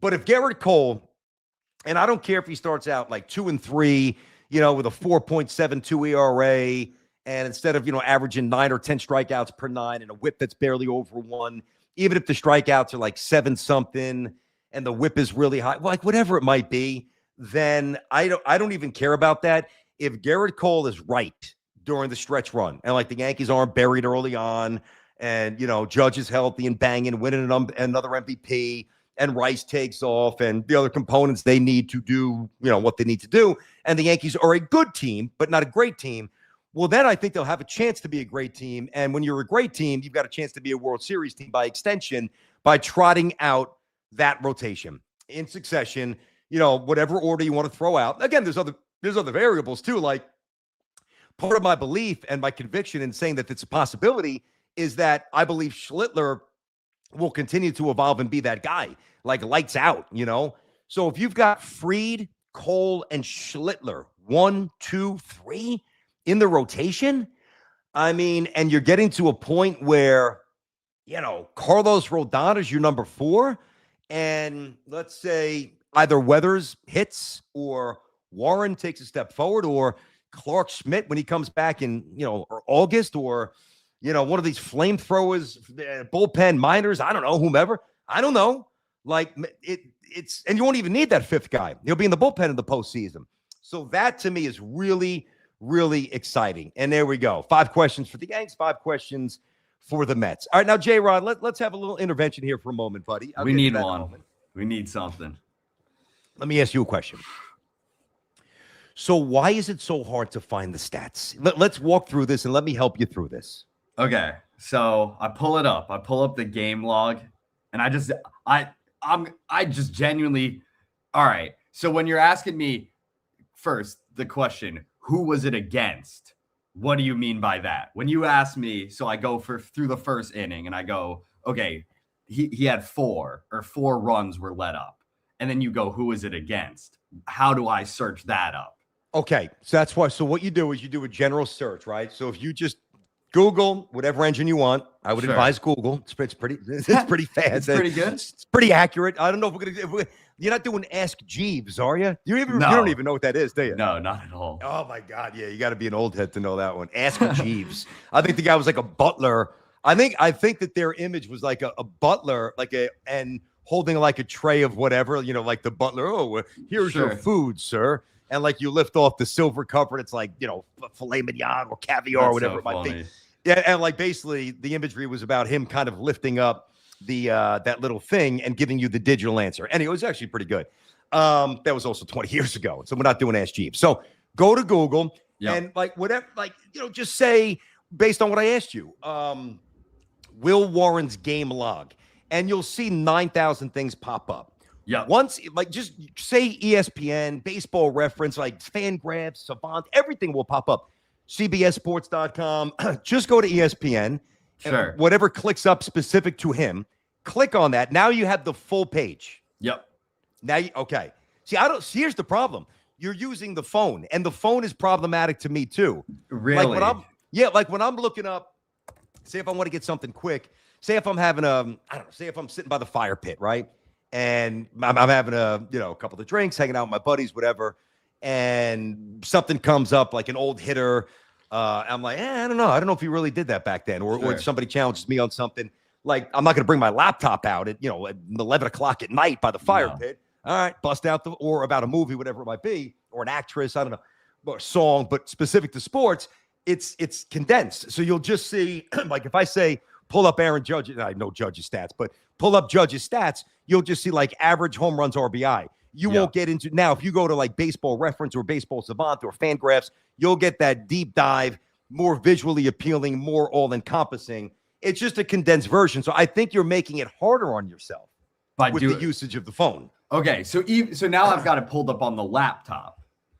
Yes, in front of me. So now what? What are you looking at right now? So right now I'm just looking at game log 2026. No available information. I'll pull up the 2025. Go to 2025. Looking at a similar page as we were that before. Little click down banner, that little drop down. Go to 2025. Exactly. All right. So now we're here. So now let's go to that Dodgers game. The first thing you'll see is the date, the team, and the score. Right? Yes. Easy. Then you'll see innings pitched. Yep. Right? IP.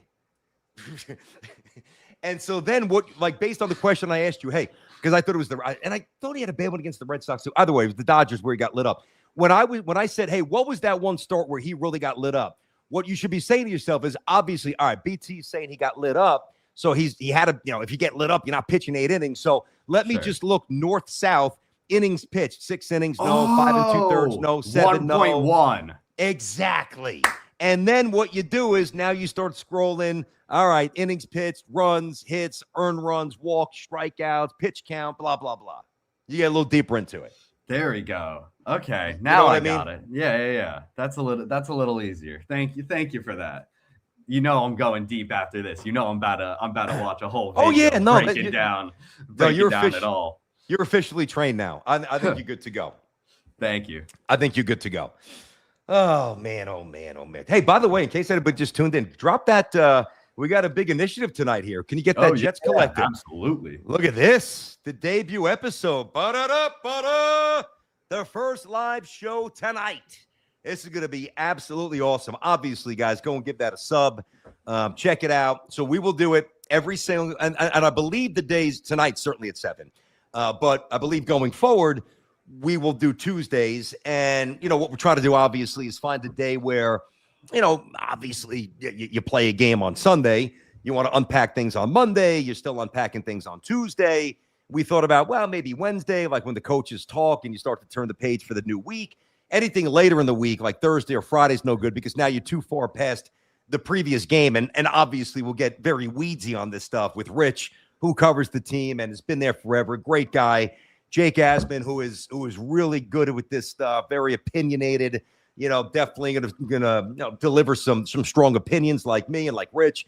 So they reached out again. I think it was about a month or so ago. I know they do this with the Ravens, the Dallas Cowboys, some very highly successful shows like this. So they wanted to start a Jet one.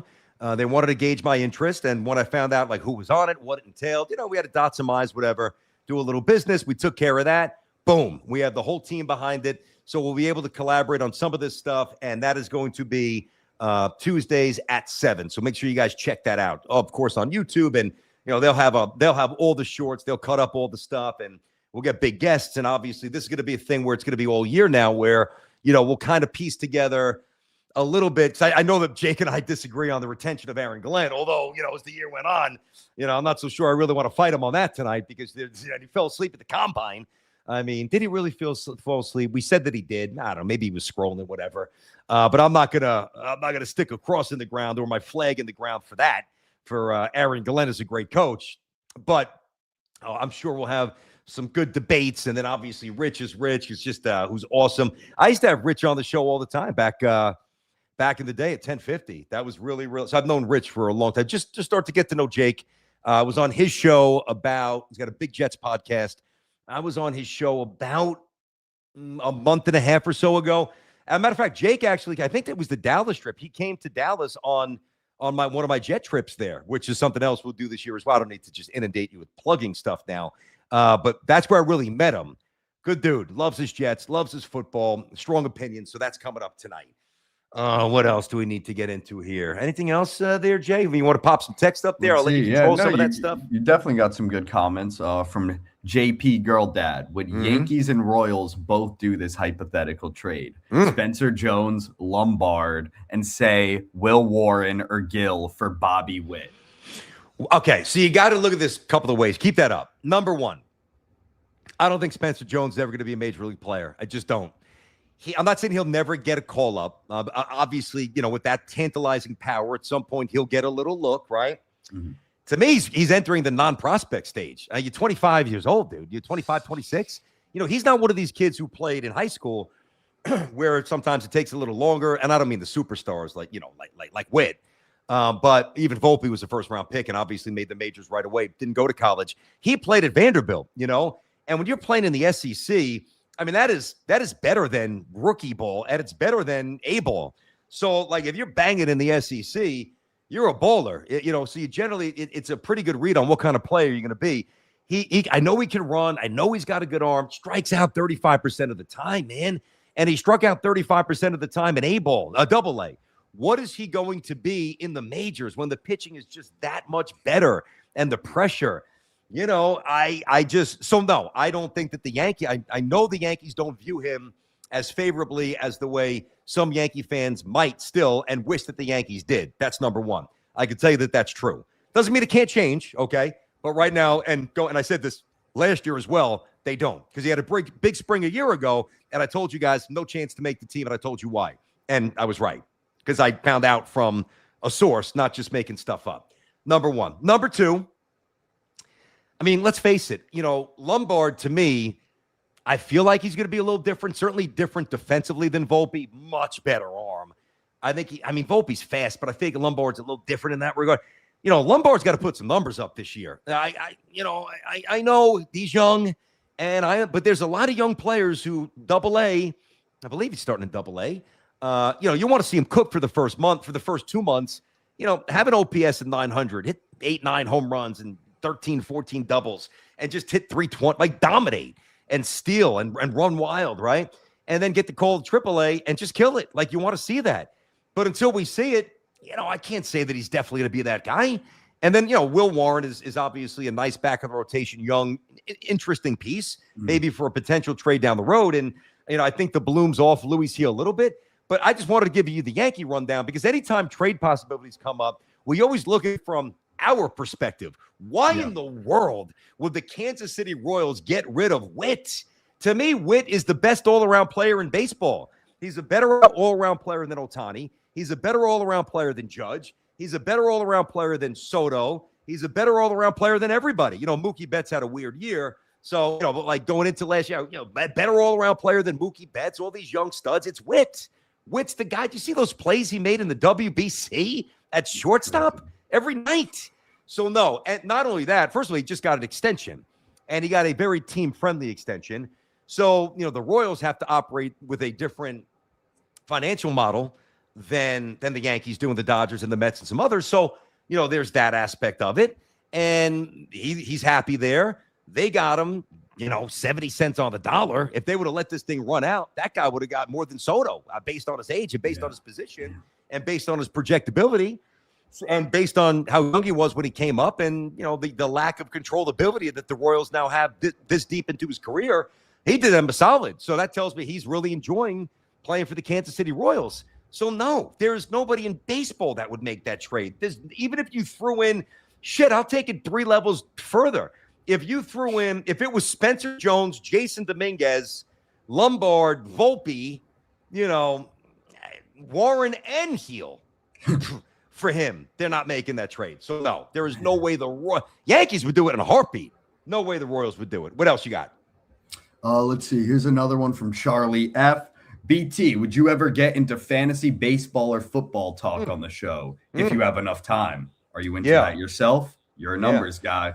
Well, I got a lot of time these days. Actually not as much with St. John's, but I love it. Okay, so I did fantasy baseball for 15, 18 years with a really good group of friends, right? And I was good. I didn't enjoy it as much, right? I'm not waking up at 2 a.m. to put a waiver claim in. Like, I'm just not doing it. And like I told everybody, it was actually pretty funny. Like, the way the draft works, J-Rod, right? We would always, and they, to their credit, I love these guys, friends for life. A couple guys were at my wedding, friends for life. And they would always, we start getting the text chain going. All right, BT, what's it looking like with the Johnnies this year? Because they wanted to schedule a date where we could all do it in person, because that was fun. Like, to me, drafting to me, to do a fantasy draft by myself is so boring. It defeats the purpose. You know what I'm saying? You do a fantasy draft in with your buddies. You go to Atlantic City, you hang out in the man cave, you sit out on the deck, you have a couple of surf sides, a couple of whatever you're doing, and you play cards after. That's what we would do. And I really just didn't enjoy it anymore. And really the way my work year, and they still go this way now, obviously, this is my new day-to-day job, but all these years doing, whether it was Tiki, national stuff, which was a different time frame, doing a TV show for the NFL for 7 years on CBS Sports Network with Adam Shine and Bart and Amy Trask and all those people, right? London Fletcher, shout out to Big Fletch, love him. All the great crew. I was just, and the St. John stuff, like I was exhausted. I didn't see friends. I didn't come out for oxygen until like St. Patty's Day. Man. So full disclosure, I just looked at fantasy draft day as a chance to get fucked up and just get out of my house. So I really I did no research, right? So, I would have, all right, I know, all right, you do it, you do the automatic where you do that at the hat. We would have this big thing, like you you got the second pick, you got the third. So I would always do that. All right, who am I going to pick the first? I've got the third pick, like Hensley Ramirez, right? Hensley Ramirez, some names from the past, right? Obviously, Mookie Betts a couple of years ago, guys like that, right? And you know who you want to take first overall. And then I even went so far as to say, all right, my team last year didn't have enough starting pitching, so maybe I'll get that big thumper early who can run. So I could take, because we would do 5 and 5 offensive categories, stolen bases, et cetera, batting average, runs, power, OPS, and then the pitching categories, right? Yeah. And I'd say, well, my team was thin on pitching last year. Let me not make the same mistake this year. Let me get the big stick who can run, and then let me go ace in round 2 and round 3. So, and it just never worked. I mean, I was always one of the worst. I always thought that I drafted a good team. And then once I had like the first big injury, which I always did, or I got off to a bad start, I just would check out. And I would finish like in last place. I literally have the worst career winning percentage in the league's history. The worst, right? Man. I did win it one year. I co-tied it. Me and my buddy Matty. Awesome dude. We wound up splitting the pot because we didn't want to play each other. And by the way, the pot was like $3,000, like because this was years ago. Yeah. And it was getting more and more expensive. Like our entry fee is like up to like, I think it might be $700. It's not 100. Yeah. Listen, I'm not cheap, but to basically hand over $700. That's a lot of money. Not care if I win or lose that's a waste. I'd rather play $700 of blackjack and take my chances doubling things up and winning. Right. So anyway, long story shortish or shortish story long. I would do it. Maybe I guess I'll talk about it a little. I didn't talk. Nobody wants to hear it when I was on WFA, and nobody wants to hear fantasy sports. Like maybe there's a little niche here where I can, carve something out. Maybe. But the one thing that I've learned is that nobody cares how good your fantasy team is. And I thought this too for a while. Like, I'd come on the air like back in the day. I had my fantasy draft this week, and I got LaDainian Tomlinson first overall. I got this wide receiver. Nobody cares, dude. They care about your fantasy. They care about their own fantasy draft. So it is fun. And really, truth of the matter is, J-Rod, I was going to leave the league.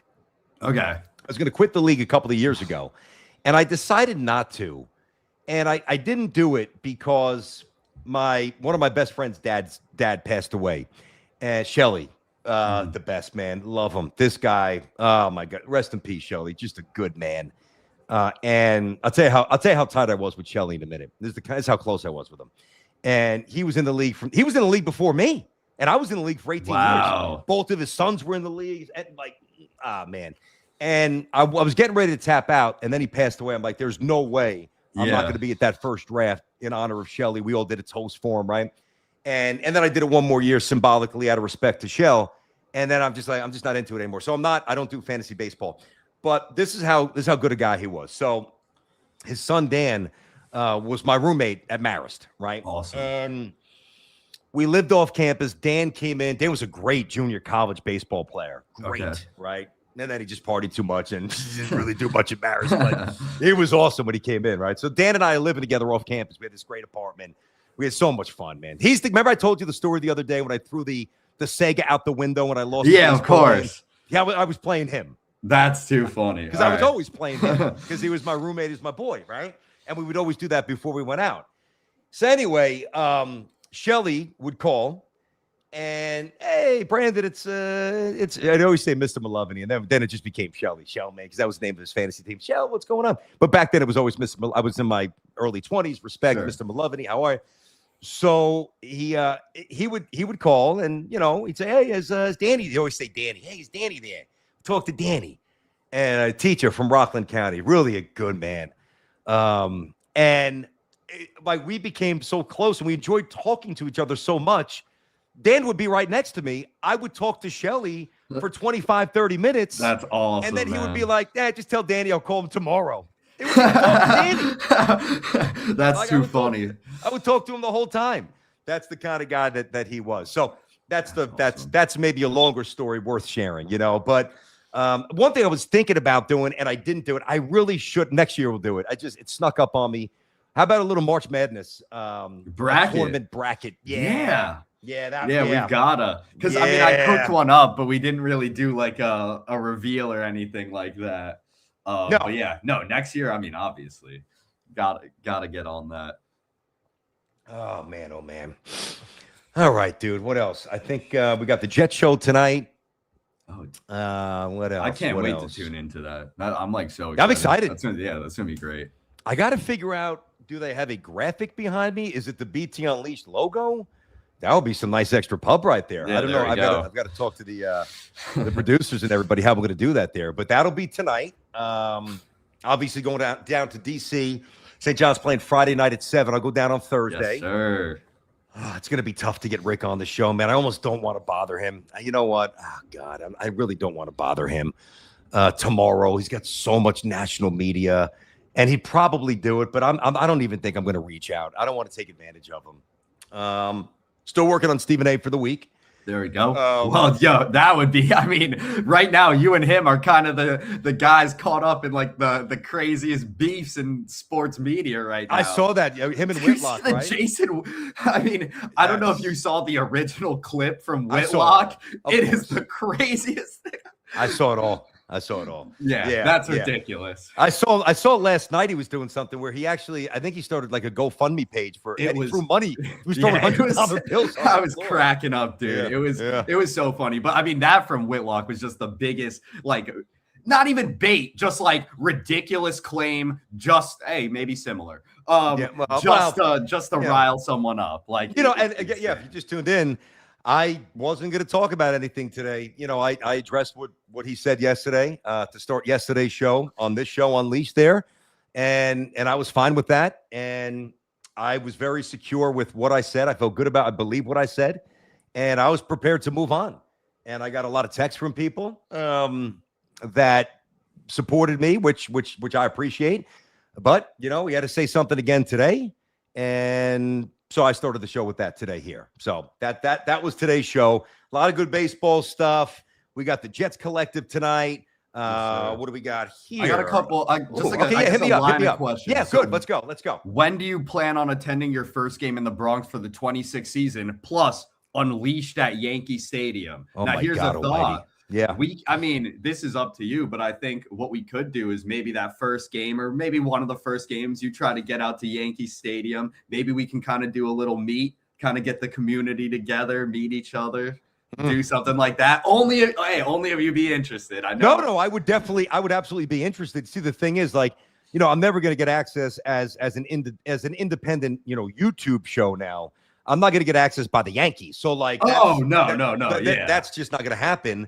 Obviously Sal and I did a couple of opening days there, and I did 2 with Tiki. I did 2 with Sal. And it was great. Like, I always enjoyed doing that with the fan. I'm not able to do that obviously here, but I mean, is there a spot in one of those bars? I mean, maybe possibly something like that. I'm absolutely open. And there will be at some point, some sort of public, maybe the Jets thing, maybe a Jets game might be a better way to do it. Maybe even a Jets preseason game, just where it's less crazy, just to kind of get in there, set up shop. I don't. But then again, do I want to wait that long?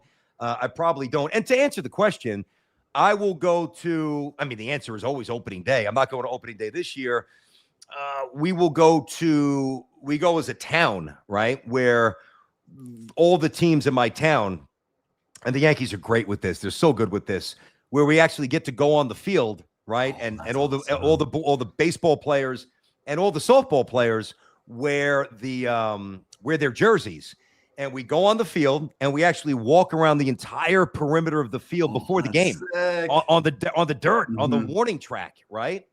And it's awesome, man. We're in center field and we come out kind of through Monument Park and we loop around, and it's pretty awesome. Matter of fact, last year, I remember I texted Boone. I said, hey, here's what's going on. You know, I'm going to be at the game with the Little League teams here. I said, I know you're busy, you know, hitting meetings and organizational meetings. I trust me, dude. If you can't do it, no problem. Understood. You're the manager of the Yankees, and it's like 25 minutes before the game. I got it. But what happened was he's like, I'll see what I could do. So he's like, text me when you're out in center field. So I texted him, and he's like, all right, I'm going to go to the top of the dugout, and I'll give, you know, I want to meet your son, some of his teammates real quick, then I got to bounce. I'm like, dude, and my I'm like, that's sick. That is awesome. That is so far above and beyond. Yeah. Wow. He's just a great person. And what happened was they were a couple of minutes behind schedule. So we're waiting for the cue from security to come through the center field fence to start walking. Sure. And he keeps he's like, where are you? I got to go. Like he could have just been like, all right, he's not here. I got to go. I got to bounce. I got stuff to do. He must have texted me at least twice, like, dude, where are you, man? And finally, I'm like, we're walking out now, I promise. And I made sure I had, like, you know, my son and a few of his buddies and like a couple of people but everybody raced over to him. And then, you know, we got a quick picture. I'm like, dude, get out of here. Go before you get deluged by 300 people and parents and photos. Thank you. Stand up, move. Thank you very much. Thank you. Cool. So that's man. So, you know, that is a wrap today. And I'm not going to keep going with this stuff. I'm really not. I don't plan to. It is, to me, it's to me, nobody looks good doing this, really, if you think about it. Agree. You know, nobody looks good. I don't think anybody comes out a winner here, really, at the end of the day. But, you know, so today was another interesting show. Great show with the baseball stuff. My God, big time. How great was that? And then 3 burning questions, a little NCAA slant. Guys got to like it. You got to pound that like button. You got to pound that subscribe button. Obviously, the more traction we get, the more you share the shorts, the more you guys let your buddies know, the more we can do, and the more I can build out the show. I mean, these are things that are basic. You know, I'm here for you every day at 10. A little different when I'm on the road with St. John's, but that's obviously unique with the big dance, whatever. And it will be less like truncated this week because we're not flying out west, and I'm going Thursday night. They're playing Friday, so I'll do the show obviously Wednesday. I'll do the show on Thursday, and then. There's even a chance that I can't go up Friday. What I'd love to do, I'm going to go up Thursday night, but I'll do the show Thursday. What I'd love to do is maybe be able to interview Steven before that and play that at 10 on Friday. But again, it's a great idea. I just got to, you know, the guy's busy. He's got his hands in pretty much everything. So, hey, guys, I appreciate you guys. I appreciate the support. I appreciate the love. I appreciate you guys, you know, being there for me and supporting this thing. Keep pounding a like, as I said. Keep pounding the subs. Get it out there, and really good stuff. Can't wait for baseball. Cannot wait. Many of you have said that this channel is going to really explode when we start baseball, and I think you're right. I mean, it's been good. It's been fun, and it's been building so far. I think next level's around the corner. That's my hope. That's my belief. You know, we're actually talking to some more sponsors here that believe in the show deeply. But, you know, it's not an easy sell. You know, it's not like, oh, yeah, sure. Like, there's a lot that goes into it. So trust me, we're doing stuff behind the scenes. J-Rod's been a rock star. He knows I've got great affinity for him already. Some of the things he said yesterday, really appreciate that.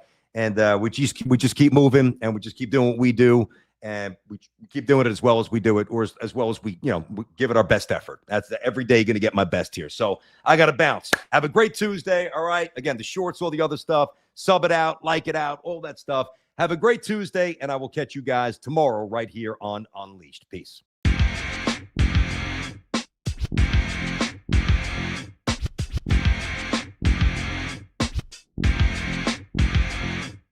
This is Unleash. Are you listening? Can you hear me?